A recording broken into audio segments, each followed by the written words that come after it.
नमस्कार। हिंदी ज्ञान गंगा परिवार में आपका हार्दिक स्वागत है।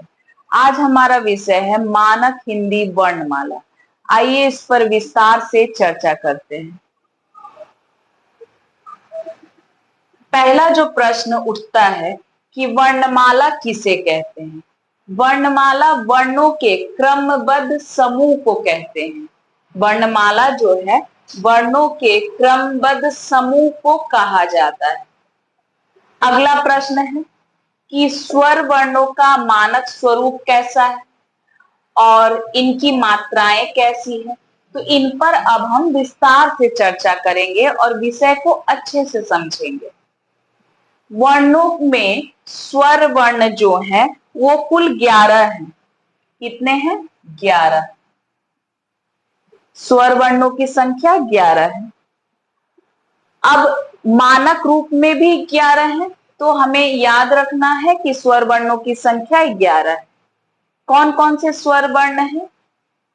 अ, आ, ह्रस्व ई। ह्रस्व ई ध्यान रखना है।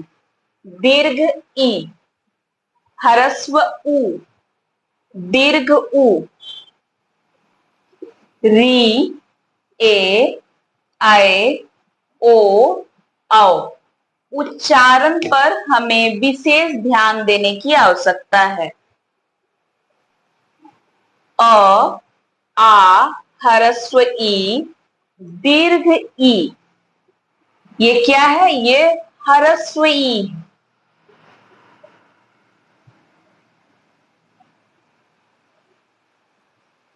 ह्रस्व ई। ये क्या है? दीर्घ ई।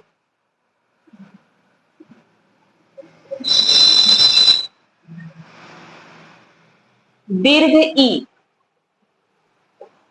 ह्रस्व ई, दीर्घ ई। यह है ह्रस्व उ और यह है दीर्घ उ। री, ए, आए, ओ, औ। कुल 11 है। इसके अतिरिक्त 2 अयोगवाह वर्ण भी हैं।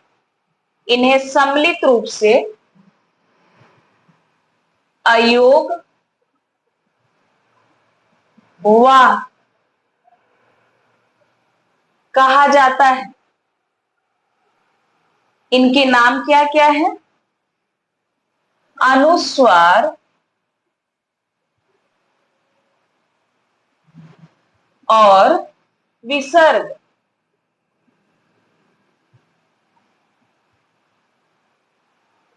आपको ये नाम याद रहेंगे। इन दोनों को सम्मिलित रूप से अयोगवाह कहा जाता है। इसका अर्थ है जो योग का वहन न कर सके, अर्थात जो न स्वर के साथ रह सके और न ही व्यंजन के साथ रह सके, फिर भी जिनका भाषा में योग होता है उन्हें अयोगवाह कहा जाता है। इन पर मैंने अलग से वीडियो बनाया है, आप चाहे तो उसे देख सकते हैं। अभी के लिए जानकारी के लिए ये मानक वर्णों का रूप है, स्वर वर्णों का मानक रूप है, इसीलिए इन्हें मैंने सम्मिलित किया है। जब भी स्वर वर्णों का अंत होता है ओ के बाद, ओ, औ के बाद अन और अह उसके पास ही लिखे जाते हैं, लेकिन न तो ये स्वर है और न ही व्यंजन। सदैव हम इन्हें याद रखेंगे, या तो इनके नाम से याद रखेंगे अनुस्वार। क्यों? क्योंकि इसके सिर के ऊपर शिरोबिंदु है। सिर के ऊपर क्या है? बिंदु है, शिरोबिंदु इसे कहते हैं।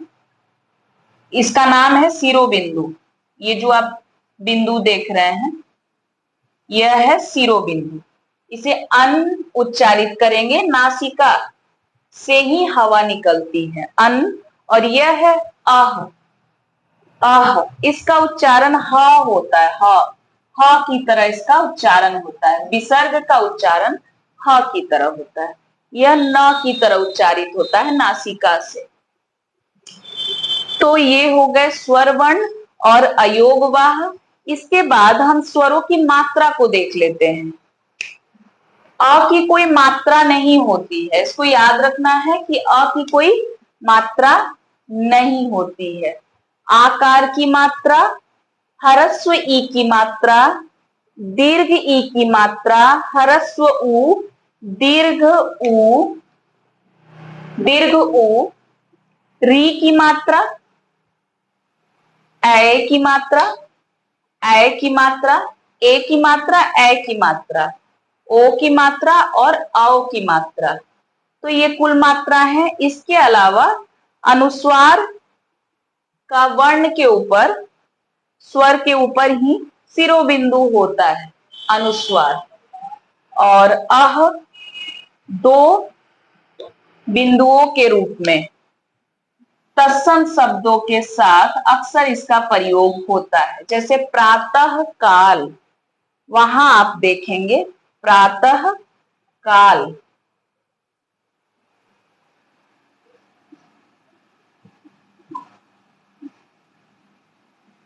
तत्सम शब्दों के साथ अक्सर विसर्ग का प्रयोग होता है। तो उम्मीद है आज आपने स्वर वर्णों का मानक रूप और उसकी मात्राएं समझ ली होंगी।